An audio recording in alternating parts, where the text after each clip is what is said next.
días. Buenos días.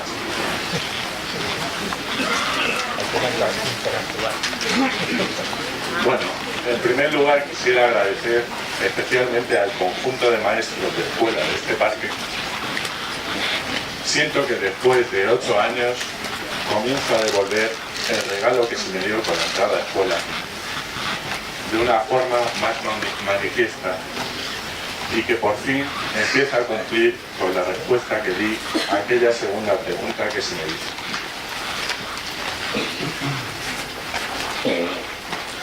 Este es un intento de explicar el proceso que me llevó a revelar el propósito.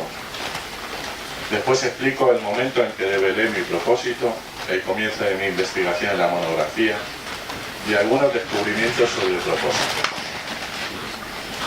Por cierto, que mi intención no es explicar aquí mi propósito, sino contar lo que me parece que es el propósito como mecanismo y cómo llegar a él. Este escrito comencé a producirlo primeramente para sintetizar y ordenar mi experiencia. Hablando con algunos amigos, parece que mi punto de vista les sirvió y pensé en compartirlo con los demás. Una reconciliación importante. En un momento dado, recuerdo que andaba quejándome de las cosas que no me gustaban que había en el mundo, y más concretamente del trato que recibía de la gente.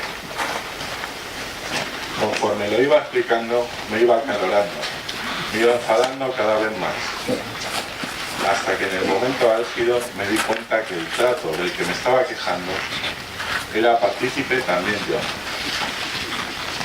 Este descubrimiento súbito me dejó perplejo. No podía creerlo.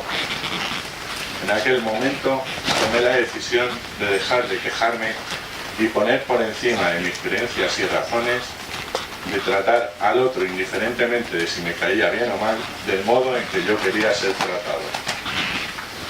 Esto produjo en mí desde el primer momento un cambio de actitud en el cual no podía siquiera reconocerme, de la manera tan nueva en que actuaba. Y no solo eso, sino que de pronto mi situación cambió para mejor. Los demás respondían mejor y también de formas nuevas. Esto quedó en mí como algo anecdótico. Hace poco pude rescatar su importancia, que tiene que ver con el tema de este aporte. La dependencia. Me di cuenta que tenía una dependencia de los demás, que venía de una carencia mía y que permanecería ahí angustiándome. Además, condicionaba mi relación con los otros y, en definitiva, mi propia libertad. Me propuse estar bien conmigo mismo, hacerme cargo de mí y resolver las carencias que me perseguían a lo largo de toda mi vida.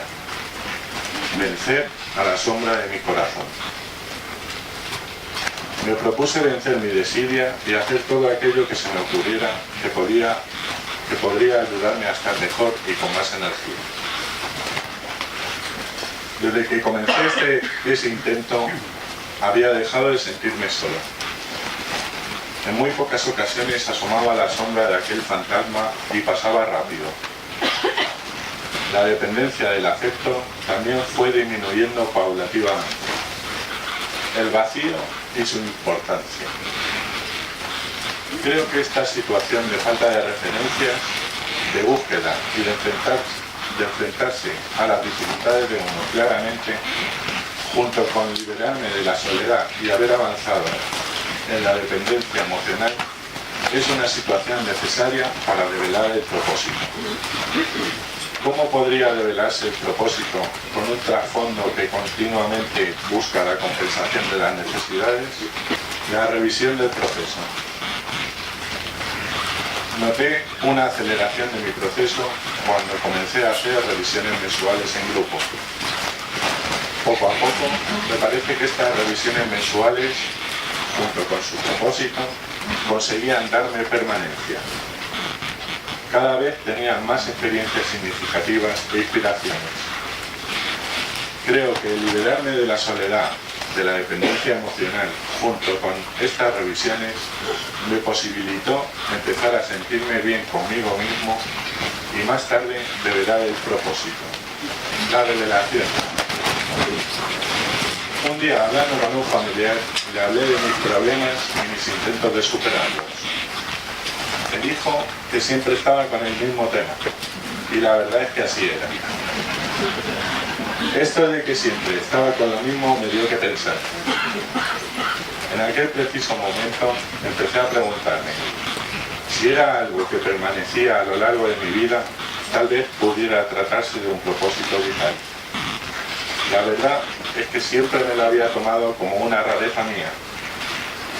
Reconocía que era algo muy importante para mí desde siempre, pero no sabía si el tema tenía valor en general para otra gente y en sí mismo. La mayoría de la gente me parecía que se desenvolvía bien en ese tema. ¿Por qué yo no? De alguna manera me propuse investigar a fondo la constatación y peraltación del propósito. Pronto descubrí, viendo presentaciones de monografías, un vídeo de Darío Ergas explicando el proceso por el que comenzó su monografía, y me identifiqué totalmente con él. En ese momento supe que lo mío era una producción de escuela. También explicaba de una forma muy sencilla lo que era la tesis. Entonces me volví a sentir conectado al conjunto.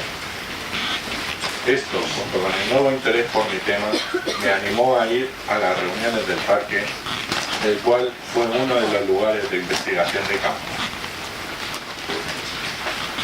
Intercambiaba con todo el mundo sobre este tema, en todo momento.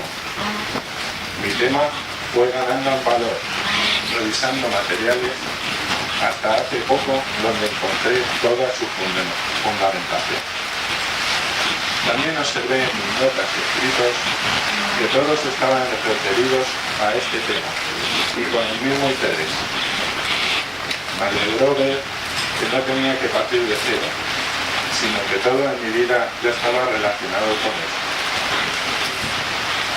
Desde entonces, en las revisiones constato que es un tema que siempre tengo presente.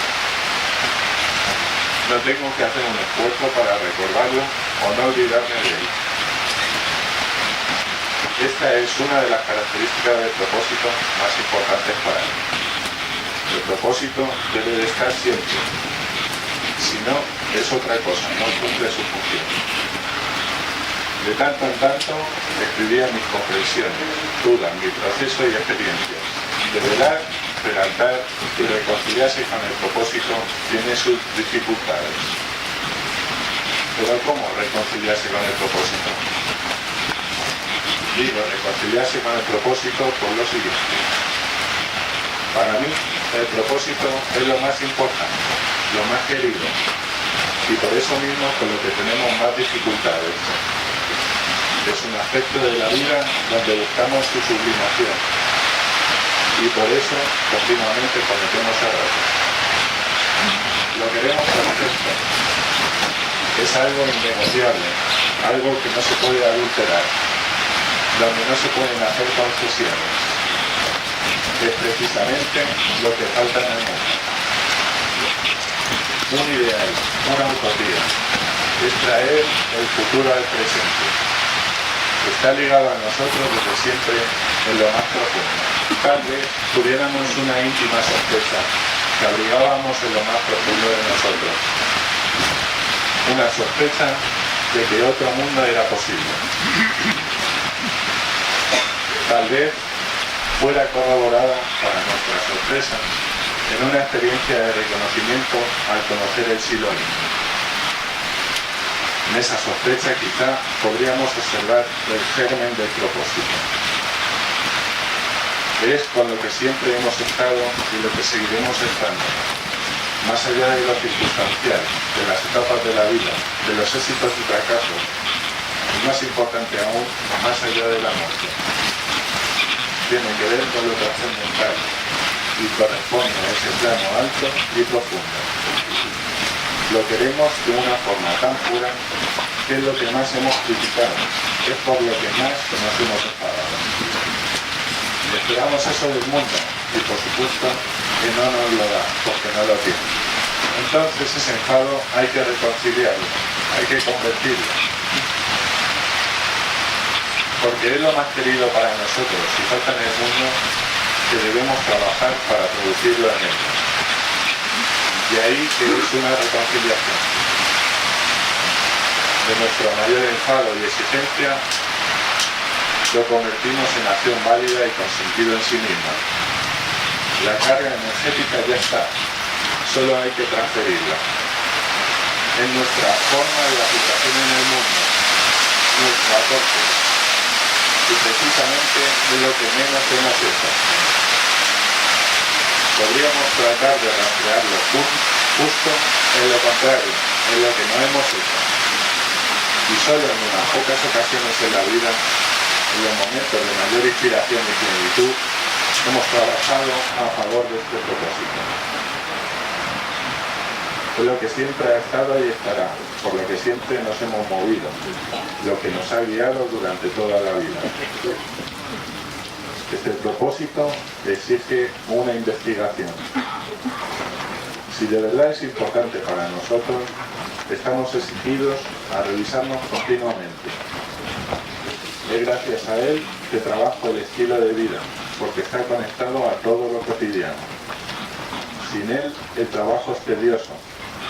Es como dar pedaladas en vacío. Con él, las cosas se hacen por gusto, con alegría e inspiración. A raíz de desvelarlo y ponerme a trabajar, he notado un avance e implicación constante. Reconozco en todo momento el trabajo que me falta, pero en él estoy y no ceso. Porque es lo que da sentido. Es el intento que merece la pena vivir. Es por el trabajo con el propósito que puedo decir que gracias a él es posible la inspiración y la conciencia de sí, y que por tanto al revés no se puede. Es una imagen que corresponde a los espacios altos de la conciencia. Ella nos succiona. Desde la mecanicidad de la conciencia en lo cotidiano no se puede. Lo más que logra es esa dualidad en la que tengo que hacer un esfuerzo para pararlo todo y conectarme, y el resto del tiempo en que no para todo, no estoy. ¿Cómo puede producir la conciencia mecánica, la conciencia de sí y la inspiración si corresponde a otras formas de conciencia donde se supera la mecanicidad? Es gracias a la inspiración que proporciona el propósito y a ese centro que se va formando en torno a él que puedo tener opiniones y fundamentarlas en mi experiencia y con las que puedo cotejar. Antes de esto no era el centro, sino el yo el que opinaba, en una suerte dialéctica, donde existe mi verdad en oposición a la de los demás. Existe lo que yo creo que está bien y lo que está mal, como una moral, pero sin justificación interna. El propósito y el fracaso. El propósito no sirve para nada, ni es garantía de nada. Puedo desarrollarlo todo lo que quiera. Eso no quiere decir que sea compartido, ni tiene que ver con la reciprocidad. Entonces, ¿para qué sirve? Es una paradoja. Trabajo en él y como consecuencia gano en libertad y unidad, y en oportunidades de acción válida que antes no reconocía. Trabajar con el propósito es enfrentarse a la frustración a cada paso. Cada poco me pillo con la expectativa de reciprocidad. Cada vez que sale el fracaso en mis proyectos, me encuentro con la frustración. Estar en el propósito implica necesariamente enfrentarse a la frustración que produce cualquier mínimo alejamiento del centro. Te sales un poquito del centro y ya empieza la expectativa. Otra vez hay que volver al centro y así siguiendo. Trabajar el propósito es trabajar contra la natura, contra la cultura, contra lo establecido. Es un intento de traer el futuro al presente. ¿Para qué el propósito? El propósito desplaza y sustituye al núcleo del sueño. Inicialmente uno se mueve tratando de mitigar el sufrimiento. Puede llegar un punto en el que, descubriendo cómo funciona ese núcleo del absurdo de la compensación de la nada, este vaya perdiendo fuerza. Es posible que casi no suframos. ¿Y ahora qué? ¿Qué sentido tiene mi vida y mis acciones en este punto? No estoy mal, pero me siento pleno, me siento realizado. El propósito, digamos, que trabaja en sentido positivo, para estar más que bien, para el sentido y la plenitud. Tiene que ver con la nación humana universal. Nada más, muchas gracias.